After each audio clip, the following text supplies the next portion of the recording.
Hi children, welcome to Need of the Heart. In last video we saw Unit 2 prose, question answers as well as paragraph. In this video we are going to see the poem. Unit 2 poem, The Grumble Family. Written by Lucy Maud Montgomery. And let's see about the poet. This poem is written by this person, L.M. Montgomery, was seen during the period 1874 to 1942. Was a Canadian author. She has published 20 novels as well as 530 short stories, as well as 500 poems and 30 essays. She has also published 100 stories between 1897 and 1907. This is about the poet. She belongs to this period and she was a Canadian author. She has not only written poems, she has written 530 short stories. அவங்க 530 short stories எழுதியிருக்காங்க, 500 poems எழுதியிருக்காங்க, அது மட்டும் இல்லாமல் 30 essays. அப்புறம் she has also published 100 stories, 100 stories publish பண்ணியிருக்காங்க. எந்த இயரில்? 1897லேருந்து 1907. இதுதான் நம்ம போய்ட்டை பற்றி தெரிஞ்சிருக்கோம். Okay, let's move on to the poem.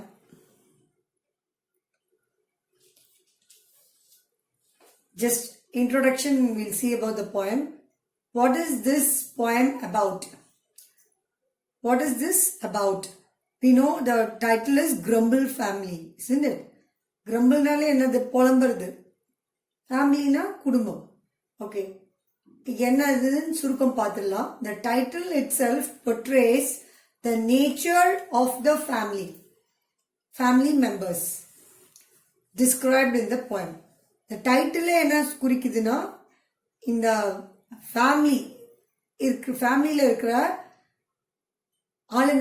ஆளுங்களுடைய குணம் எப்படி இருக்கும்ன்றதுதான் அந்த டைட்டிலே குறிக்குது, அந்த போயமுடைய தலைப்பு குறிக்குது அப்படின்னு சொல்றாங்க. The title itself portrays the nature of the family members described in the poem.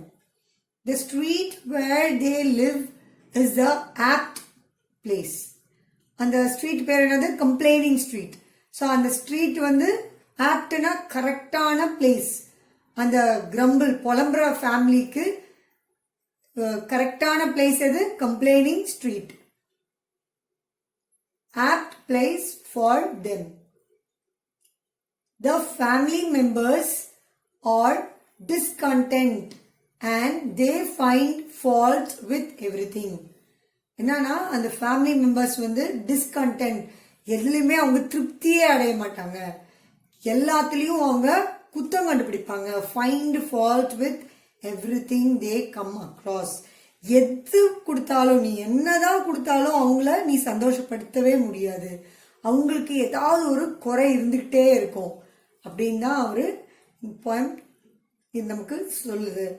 The poet says we must keep ourselves away from such people and never complain so that we might be liked by all. இப்போ poet என்ன சொல்றாருன்னா, இந்த crumble ஃபேமிலியை பற்றி நமக்கு சொல்லிட்டு அவர் என்ன சொல்றாருன்னா, நீ வந்து இந்த மாதிரி ஒரு ஃபேமிலியை பார்த்தேன்னா, இந்த மாதிரி ஒரு யாராவது பீப்புளை பார்த்தேன்னா அவங்கள்ட்டேருந்து எப்பயுமே தள்ளியே இரு. அது மட்டும் இல்லை, கம்ப்ளைண்ட் பண்ணாத, எல்லாத்துக்கும் எதுக்கு எடுத்தாலும் கம்ப்ளைண்ட் பண்ணாத. அப்படி பண்ணாமல் இருந்தேன்னா உன்னை எல்லாருக்கும் பிடிக்கும். So that we might be like by all. அதான் சொல்றாரு. The poet says we must keep ourselves away from such people. நீ அவங்கள விட்டு ஒதுங்கி இரு. And never complain. அதுக்கப்புறம் கம்ப்ளைண்டே பண்ணாது, எதையுமே கம்ப்ளைண்ட் பண்ணாத. So that we might be like by all. அதனால இப்படி நம்ம இருந்தோம்னா எல்லாருக்கும் நம்மளை பிடிக்கும். அப்படிதான் இந்த போயமுடைய கதை போயமுடைய மீனிங். அதில் என்ன சொல்லியிருக்காங்க அந்த கருத்து உனக்கு நான் இங்கே எக்ஸ்பிளைன் பண்ணியிருக்கேன். ஓகே, உனக்கு இது புரியும்னு நினைக்கிறேன் நான். Let's move on to the glossary. மீனிங்ஸை பார்த்துடலாம், அதுக்கப்புறம் கொஸ்டின் ஆன்சர்ஸ்க்கு போகலாம். Let's move on to the glossary. First one, discontent. இந்த word வந்து discontent. இது என்னது? Adjective. Adjective என்னது? It speaks more about it gives more meaning to a noun. அதான் adjective இல்லையா? Discontent. Discontent நோடைய அர்த்தம் என்னன்னு பார்ப்போம். Dissatisfaction with one's circumstance. டிஸ்கண்டென்ட்னா திருப்தி அடையிறது இல்லை, எதிலுமே ஒரு போதும் அப்படின்ற ஒரு எண்ணம் கிடையாது. அதுதான் டிஸ்சாட்டிஸ்ஃபேக்ஷன், அதிருப்தின்னு சொல்லுவோம் இல்லையா, அதுதான். சர்க்கம்ஸ்டன்ஸ்னா எந்த ஒரு சூழ்நிலையிலையும் சாட்டிஸ்ஃபையே ஆகாதுதான் டிஸ்கண்டென்ட். அவன் திருப்தியே அடைய மாட்டான். Amiss adjective, not quite right. அது வந்து சரியானது கிடையாது. அமிஸ்ன்ற அர்த்தம் வந்து என்னன்னா சரியானது இல்லை, கரெக்டானது கிடையாது. அதான் நாட் குவைட் ரைட், முழுவதும் கரெக்ட் கிடையாது. கிரவுல், கிரவுல்னா என்னது? வேர்ப். இங்க அட்ஜெக்டிவ் மிஸ், இங்க என்னது? வேர்ப். வேர்ப்னா வினைச்சொல். இங்க என்னது? Make a low guttural sound in the throat. தொண்டையில இருந்து வர சத்தம், அதுதான் கிரவுல். சத்தம் போடுறது, அது பேரு growl. Make a low guttural sound in the throat. Grumble, இது என்னது? நவுன், பெயர்ச்சொல். கிரம்பிள்னா என்ன அர்த்தம்? Complaint about something in a bad tempered way. எப்ப பார்த்தாலும் புலம்பிட்டே இருக்கிறது, அது பேர் தான் கிரம்பிள். அது கோவத்துல புலம்புறது.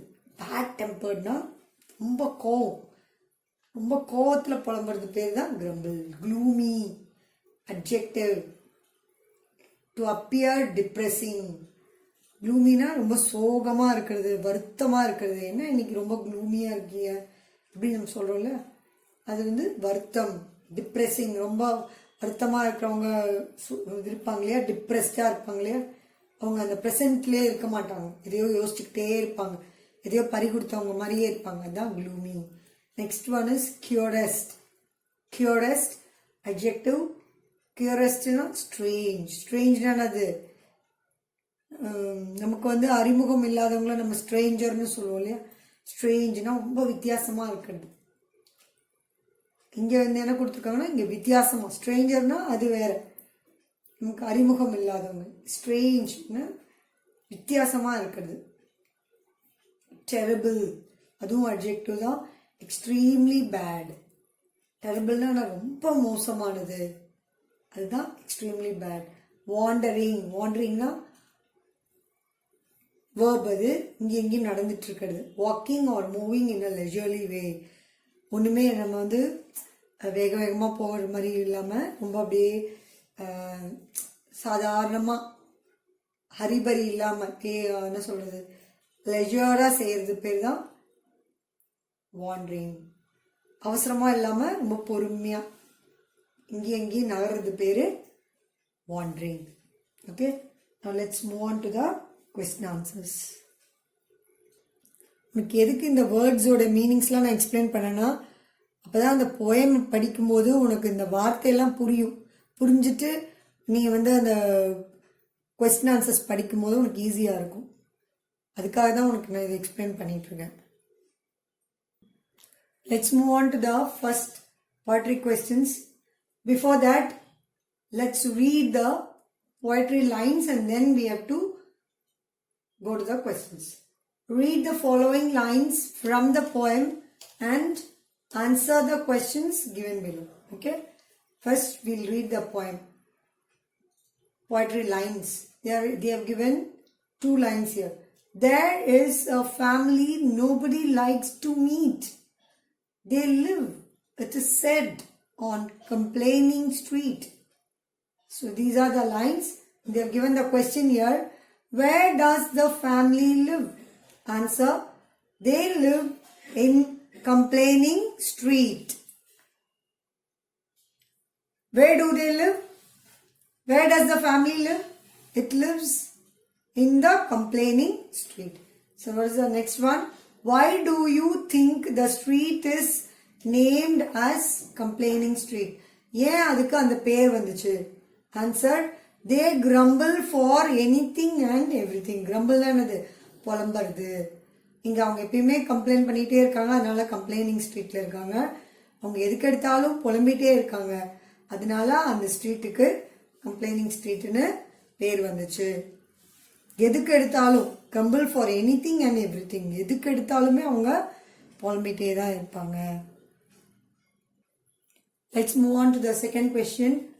They growl at that and they growl at this. Whatever comes, there is something amiss. Question. What does the word growl mean here? Answer. It means to make a low guttural sound in the throat. தொண்டையில இருந்து ஒரு சத்தம் வருது, அதுதான் கிரவுல்னு சொல்றாங்க. பயங்கரமா கத்தும் போது அது என்னன்னு சொல்றாங்க? தொண்டையில இருந்து அந்த சத்தம் பண்ணும்போது கிரவுல்னு சொல்றாங்க. B. Why do they find everything amiss?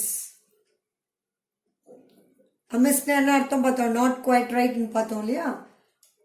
Answer. They are not content or not happy with anything.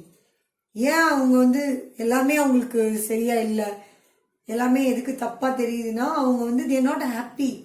அவங்களுக்கு முதல்ல அவங்க வந்து திருப்தி இல்லை, as well as they are not happy with anything. So that is why they find everything amiss. Third question. Read the lines first. Nothing goes right with the folks you meet down on that gloomy street. Question.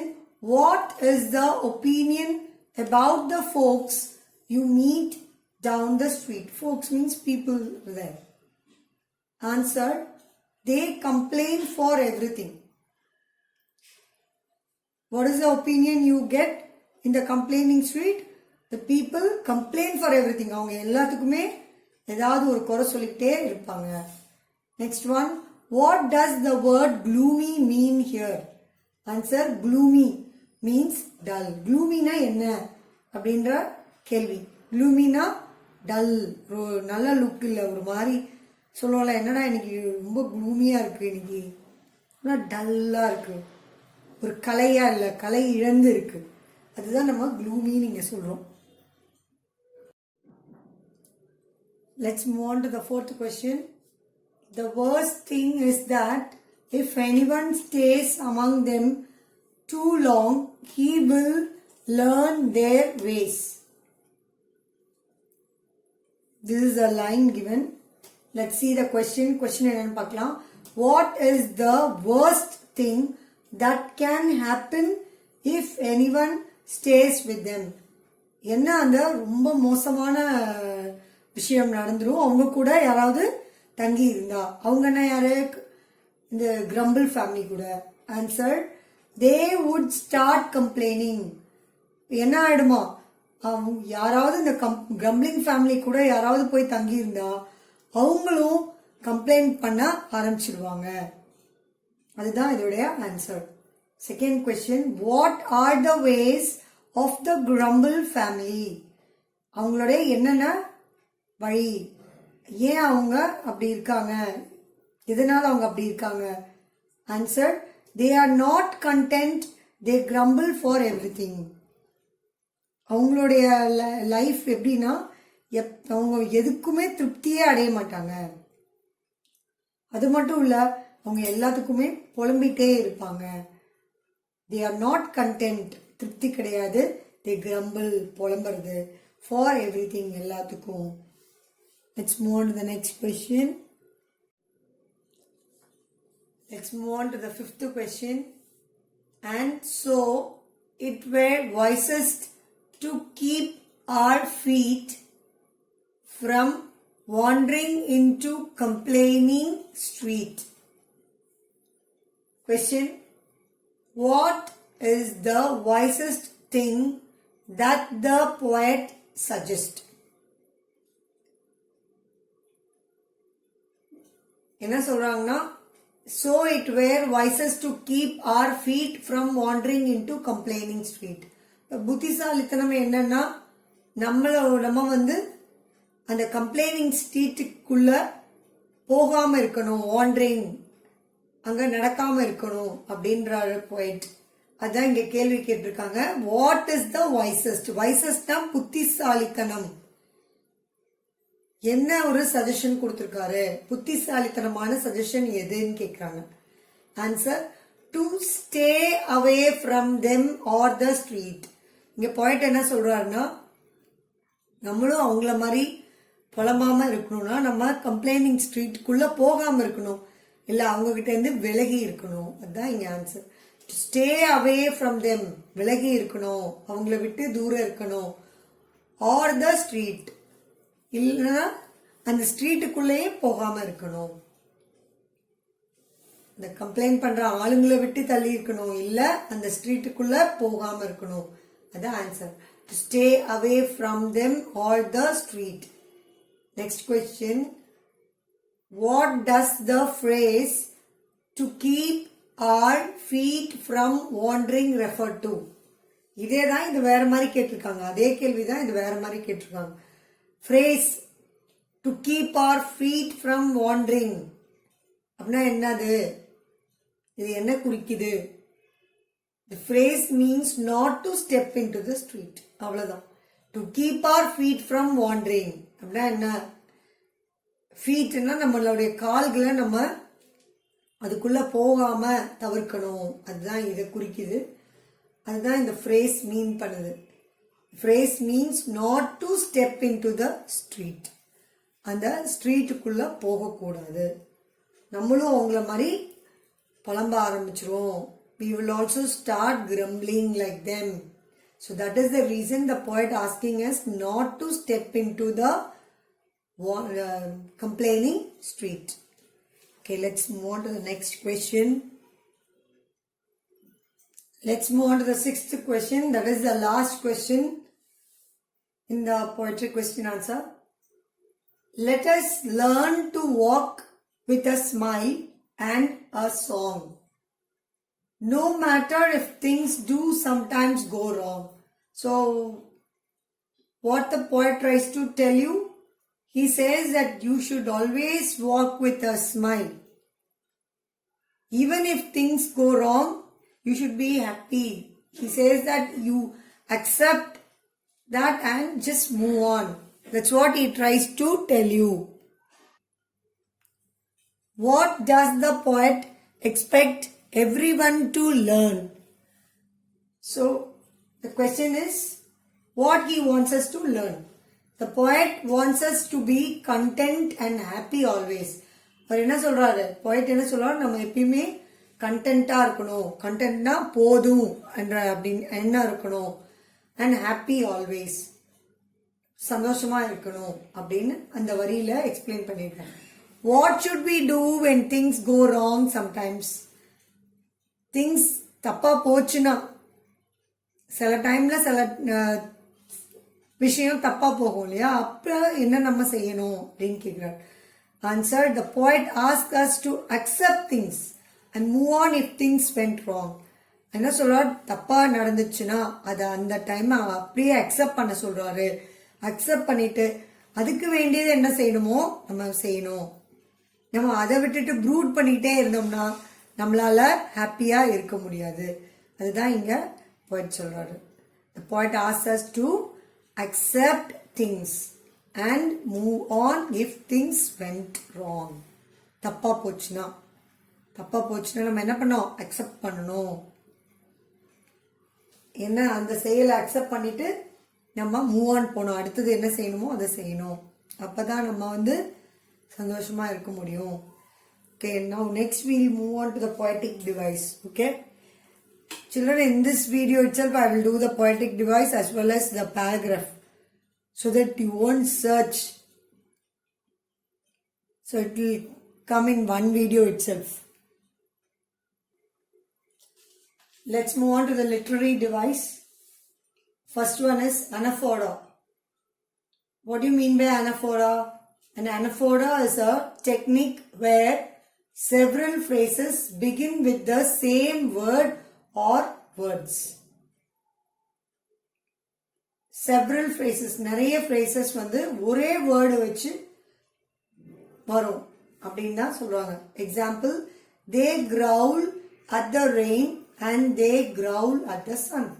பாரு, first phrase-லயும் they growl வந்திருக்கா. அதே மாதிரி அடுத்ததுலயும் பாரு, they growl at the sun. திரும்ப திரும்ப ஒரே வேர்ட்ஸே வந்திருக்கு. Word or words. they growl at the rain. growl சத்தம் போடுவாங்கன்னு சொன்னாலே தொண்டையில இருந்து ஒரு சத்தம் வர வைக்கிறாங்க. they growl at the rain and they growl at the sun. ரெண்டு ஃப்ரேஸ்லயுமே, இந்த ஃப்ரேஸ்லயுமே இந்த ஃப்ரேஸ்லயுமே ஒரே வார்த்தை தான் வந்திருக்கு, திரும்ப திரும்ப வந்திருக்கு.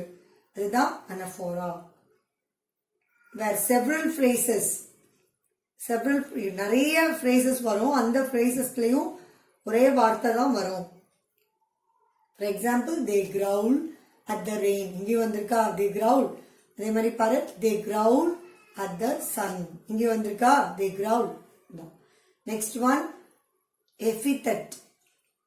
An epithet is an adjective or phrase. Adjective na தெரியும், gives more meaning about a noun. Adjective or phrase expressing a quality of the person or the thing. இங்க epithet na என்னன்னா Grumble family, sorry, and இங்க கொடுத்திருக்கிறது வந்து ஒரு பர்சனோட குவாலிட்டியை சொல்லும்.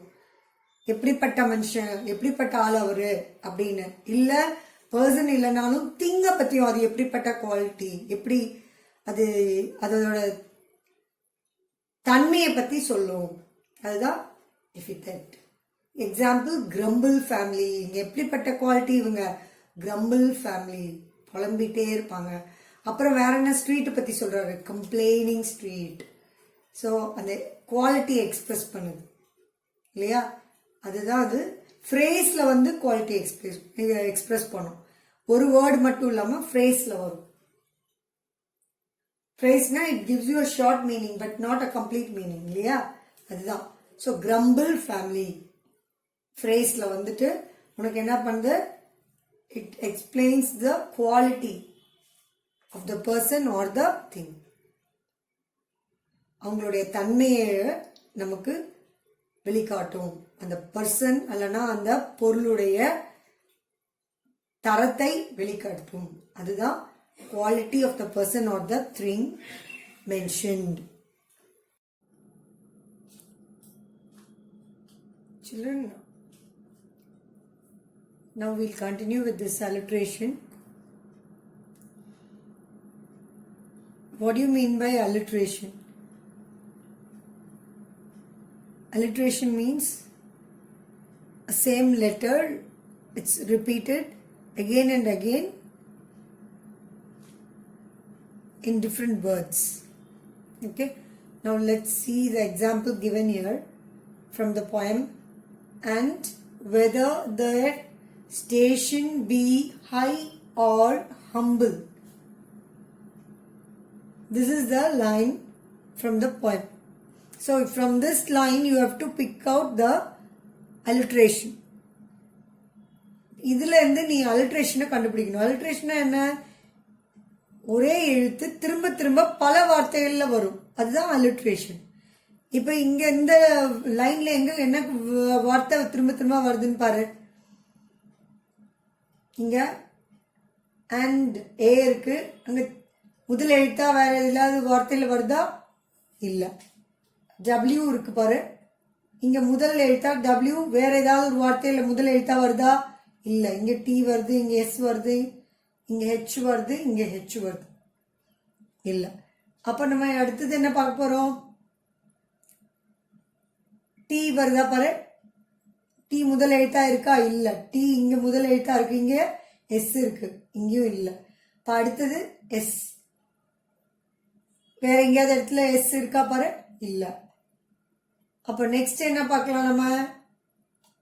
இந்த எழுத்து இரண்டு வார்த்தை எழுத்து விட்டுரு, இந்த வார்த்தையை விட்டுரு, இதுக்கு போலாம். இங்க H இருக்கு. இந்த வார்த்தை எதுல தொடங்குது? H. அதே மாதிரி வேற Hல தொடங்குதா பாரு. ஆமா, இங்க இருக்கு. அப்ப இது என்னது? High, humble. இது ரெண்டும் தான் அலிட்ரேஷன்.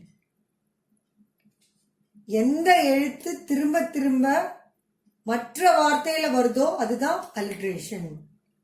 முதல் எழுத்தா வரணும். ஓகே, நெக்ஸ்ட் நம்ம அடுத்த கேள்விக்கு போலாம். Pick out the rhyming words and identify the rhyme scheme of the above lines. இங்க என்ன கண்டுபிடிக்க சொல்லிருக்காங்க? rhyming words கண்டுபிடிக்க சொல்லிருக்காங்க. then rhyme scheme. okay, line பார்க்கலாம். The weather is always too hot or cold. Summer and winter alike they scold. Nothing goes right with the folks you meet down on that gloomy street. Rhyming words na ஒரே உச்சரிப்பு உள்ள வார்த்தை, அதுதான் rhyming words. இப்போ நம்ம rhyming words பார்க்க போறோம். கடைசி எப்பயுமே rhyming words rhyme scheme பார்க்கும்போது கடைசி வார்த்தையை எடுத்த போறோம். நீ ஃபுல் வரியும் எடுக்கணும்னு அவசியம் இல்லை. So now let's see this. Cold முதல் வரியில என்ன முடியுது? கோல்டுன்னு முடியுது. இரண்டாவது வரியில என்ன வார்த்தைன்னு பாரு? ஸ்கோல்டு. அதுவும் ட சவுண்ட் வருது. முதல்லயும் கோல்டு ட சவுண்ட் வருது. Cold, scold. அப்ப நம்ம இங்க என்ன எழுதிருக்கோம்? முதல்ல ரைமிங் வேர்ட்ஸ் கோல்ட், ஸ்கோல்டு எழுதிட்டோம். இங்கேயே பக்கத்துலேயே வருது. அடுத்த மூணாவது வரிக்கு போ, மீட். அடுத்தது நாலாவது வரியில என்ன வார்த்தை? ஸ்ட்ரீட். அப்போ மீட்டும் டல முடியுது, ஸ்ட்ரீட்டும் ட சவுண்ட்ல முடியுது. அப்போ அது ரெண்டும் ஒரே உச்சரிப்பு தானே. அப்போ அதை எடுத்து எழுதிடலாமா? ஓகே, இப்போ ரைமிங் வேர்ட்ஸ் இந்த 4 வரியில என்ன? Cold, scold, meet, street. இதுதான் ரைமிங் வேர்ட்ஸ். வேர்ட்ஸ்னா வார்த்தை, ரைமிங்னா அந்த ஒரே உச்சரிப்பு, இந்த ஒரே சவுண்டில் வரும், அது ஒரே ரிதமிக்கா வர்றது தான் அது ரைமிங் வேர்ட்ஸ். ஒரே உச்சரிப்பில் முடியுது. இப்போ அடுத்தது நம்ம என்ன பண்ண போறோம்? Rhyme scheme. நான் அப்பயே சொன்னேன் இல்லையா, உனக்கு வேர்ட்ஸ்னா வார்த்தைன்னு வச்சுக்கோ, ஸ்கீம்னா குரூப்னு வச்சுக்கோ. இந்த குரூப்புக்குள்ள இந்த குரூப்பா எப்படி வருதுன்னு பார்க்கணும். இப்போ நம்ம என்ன சொல்லியிருக்கேன்? எப்பயுமே எந்த வரி முதல்ல கொடுத்தாங்களோ அதை ஏன்னு மார்க் பண்ணிடு. அப்புறமா ஒரே உச்சரிப்பு இருந்ததுன்னா, அதே ஒரே உச்சரிப்பு இருந்ததுன்னா அப்பயும் ஏன் மார்க் பண்ணு. வேற உச்சரிப்பு வந்துச்சுன்னா உடனே அதை என்ன பண்ணோம்? ஆல்பபெட்டிக்கல் ஆர்டர்ல பின்னு மாத்தணும். இப்போ நம்ம என்ன பார்க்கலாம்? லாஸ்ட் வார்த்தையை மட்டும்தான் பார்க்கணும். கோல்ட். அப்போ நான் என்ன சொன்னேன்? முதல்ல எடுத்த உடனே ஏ தான் நீ போடணும். ஆல்பபெட்டிக்கல் ஆர்டர்ல ஏ தான் மார்க் பண்ணணும். அடுத்தது ஸ்கோல்ட். இங்கேயும் ட சவுண்ட் வருது, இங்கேயும் ட சவுண்ட் வருது. ஒரே உச்சரிப்பு தான். அப்போ நீ பி எல்லாம் போட முடியாது. என்ன பண்ணோம்? ஏ. ஏன்னா இங்கேயும் ஒரே சவுண்டு, ஒரே உச்சரிப்பு இருக்கிறதுனால ஆல்பபெட்டிக்கல் ஆர்டர்ல ஏ தான் போட முடியும். இப்போ இங்கே அடுத்தது நம்ம மூணாவது வரியில போறோம். மீட், ட சவுண்ட் வருது. இங்க டவுன் டவுன்னா இல்ல, வேற உச்சரிப்பு. அதனால என்ன பண்ண போறோம்? நம்ம பி. ஆல்பபெட்டிக்கல் ஆர்டர்ல ஏக்கு அப்புறம் என்ன இருக்கு? அடுத்தது பி. அதனால இங்க என்ன போட்டேன்? பின்னு போட்டு. அடுத்தது பாரு, ஸ்ட்ரீட், ட சவுண்ட். இதுவும் மீட் சவுண்ட் வருதா? ட சவுண்ட் வருது. அதனால இப்ப இங்க என்ன போட்டேன்? சீன் போட முடியாது. ஏன்னா இதுவும் ஒரே உச்சரிப்புன்றதுனால பி தான் போட்டேன். இப்ப நீ எடுத்து எழுதும் போது எப்படி எழுதுவ? ஏஏ பிபி நீ எழுது. இதுதான் ஆன்சர். புரிஞ்சுதா? Okay, let's move on to the next question now. Now let's move on to the paragraph questions. Answer the following question in about 100 words. Write a paragraph on the Grumble family and their attitude towards other folks. Grumble family பத்தி ஒரு paragraph எழுத சொல்லியிருக்காங்க. அவங்களுடைய எப்படி அவங்க behave பண்றாங்க, அவங்களுடைய way of behaving towards other folksனா மற்ற மக்கள் மனிதர்கள்கிட்ட எப்படி அவங்க பழகுறாங்க, அதுதான் ஆட்டிடியூடை எக்ஸ்பிளைன் பண்ண சொல்லியிருக்காங்க. இப்போ இங்க வந்து நம்ம பேராகிராஃபை இப்படி பிரிச்சிருக்கோம். எப்படி இன்ட்ரோடக்ஷன், கண்டென்ட், கன்க்ளூஷன். சரியா, 3 பார்ட்டா பிரிச்சிருக்கோம் நம்ம. இன்ட்ரோடக்ஷன்ல the poem The Grumble Family is written by Lucy Maud Montgomery. இங்க வந்து இந்த போயமை யார் எழுதினா அதை வந்து இன்ட்ரோடக்ஷன்ல எழுதிடு. போயமோட பேரும் இருக்கணும், அந்த போயம் யார் எழுதினா, லூசி மாட் மாண்டகோமெரி. ஓகே, இதுதான் இன்ட்ரோடக்ஷன். நெக்ஸ்ட் நம்ம போறது content. The title itself portrays the nature of the family members described in the poem. என்ன சொல்றாங்கன்னா, இந்த தலைப்பே நமக்கு இந்த போயம்ல இருக்கிற கேரக்டர்ஸ் பத்தி சொல்லுது. கிரம்பிள் ஃபேமிலி அப்படின்னா என்னது, புலம்புறவங்க அப்படின்னு அர்த்தம். குடும்பமே புலம்புற குடும்பம். அப்போ அது கண்டென்ட்ல என்ன சொல்றாங்கன்னா, பொட்ரேஸ், அதுவே கிளியரா உனக்கு பிக்சர் போட்டு காட்டுது அவங்க எப்படிப்பட்ட மக்கள், எப்படிப்பட்ட ஃபேமிலி அப்படின்ட்டு.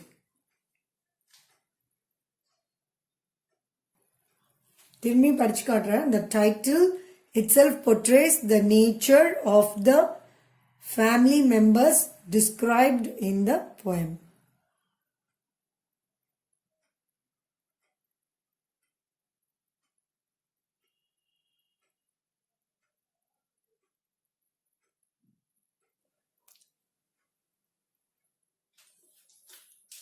The street where they live is apt place for them.